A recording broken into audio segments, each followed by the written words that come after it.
masih bersama Anda dan kami juga mengundang partisipasi Anda di 0215155111 untuk bergabung mengenai topik kita sore hari ini, seni pemulihan jiwa. Jadi banyak sekali faktor yang membuat hati kita terluka, kemudian juga jiwa kita terganggu. Coba Mas, apa aja sih Mas yang membuat jiwa seseorang itu sakit gitu? Kalau dikatakan jiwa terganggu itu banyak sekali penyebabnya. Bahkan hal-hal yang sangat teknis seperti fobia kecoa, takut tinggi, takut gelap, trauma. Di sini gitu perlu digarisbawahi, jiwa terganggu bukan berarti gila ya Mas ya, kalau pemirsa ya. Gejolak jiwa lah. Betul. Cipratan-cipratan seperti itu. Tapi yang paling banyak dialami selama masa saya praktek adalah orang yang mengalami namanya kehilangan dan penolakan. Kehilangan tuh begini, pemirsa, siapa di antara Anda yang pernah merasa kehilangan sesuatu tuh kayak kehilangan segala-galanya? Efek lebay bekerja di sini gitu. Makanya saya pernah ngetip seperti ini.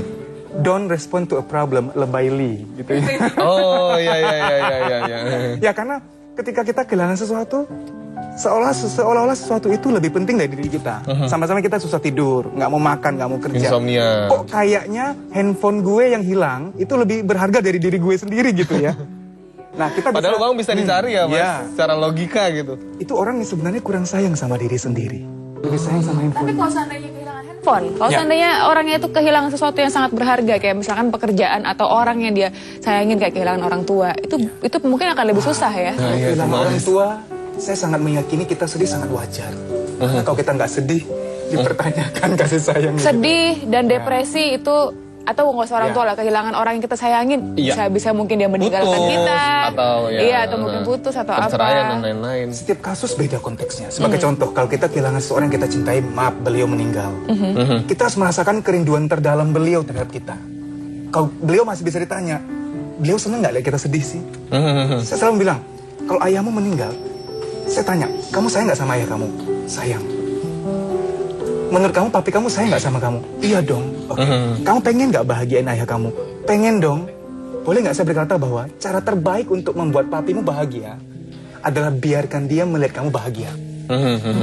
Jadi ikhlas ya sikap. Sikap. Jadi dengan kamu sedih begini terus, papi kamu nggak bahagia dong. Ya kan? Jadi kita tergantung konteks ya. Kalau kita kehilangan seorang kita cintai, dia mengkhianati kita, beda lagi. Nah itu gimana tuh? Kita bisa itu paling sakit kayaknya tuh. Itu berbulan-bulan. Ini sekalian. Pengen tahu jawabannya, gimana itu?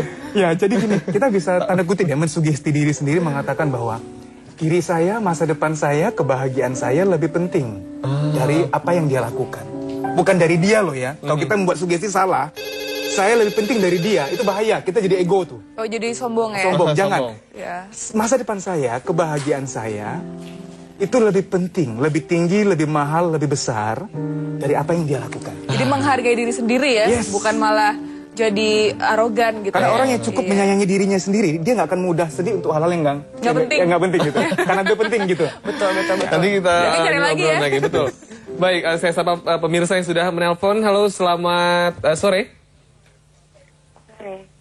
Ya. Sore. Dengan siapa di mana? Dengan Nurbaiti di Jakarta. Iya, silakan Ibu. Ya, aku mau bertanya. Kalau misalkan kita merasa kehilangan sama seseorang, tapi untuk menutupi rasa kehilangan itu, kita di dalam hatinya kita tuh berusaha buat membenci dia. Oke. Itu gimana? Oh, jadi malah membenci ya? Ya, tapi itu cuma kamuflase. Iya. Ini kehilangan pacar atau kehilangan suami kira-kira?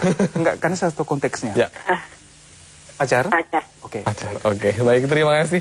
Baik, ini gimana nih Mas? Jadi kayaknya masalah cinta ini ya. Ini paling sering saya tangani nih, kalau masalah begini nih ya. Jadi gini, waktu kita kehilangan kekasih, kita kemudian murmuring, kita merasa, aduh sakit hati, kecewa.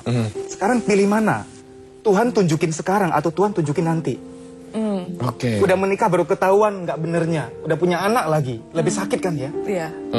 Lebih baik sakit sekarang, Tuhan tunjukin, malah harus bersyukur. Thanks God, you show me the way, the right way gitu. Lebih cepat, lebih baik. Tuhan tunjukin saya, dia bukan orang yang tepat. Ini rasa sakit yang perlu untuk menghindarkan dari rasa sakit yang lebih besar. Jadi malah harus grateful ya, bersyukur. Kalau mindset sudah begitu, nggak akan sakit, malah ikhlas. Kalau seandainya, kan saya juga banyak nih teman-teman cewek gitu ya. Terus mereka kehilangan seseorang lah gitu. tanpa pilihan gitu. Memang segala macam teori mengenai kehilangan tuh banyak banget dibilang. Cuma kan ada masa-masa pemulihan. Kayak misalnya sakit hati, semua sakit itu pasti akan bisa lebih tidak sakit lagi dengan waktu. Nah, kira-kira apa yang harus dilakukan? Jadi tindakan apa gitu? Time heals ya, itu menyembuhkan. Saya setuju. Cuman kita juga perlu melakukan apa yang harus kita lakukan. Kita kehilangan, kita sedih. Itu manusiawi, saya pun sedih. Gitu. Cuman seperti dicubit. Ketika Anda dicubit, pasti sakit dong. Tapi kalau saya bilang, sabar ya, cubitan ini semacam akupuntur, semacam refleksi yang bisa membuat kamu awet muda, metabolisme lancar. Rasa sakitnya berkurang nggak rasanya?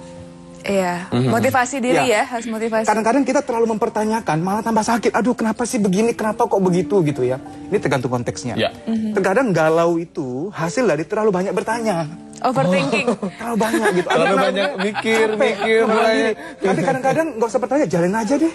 Lama-lama lupa gitu ya. Lupa, wah seru ya. Hilang Mince, dapatnya Michael gitu. Dapatnya aja, dapatnya apa namanya? Siapa gitu. Baik gitu ya. Baik.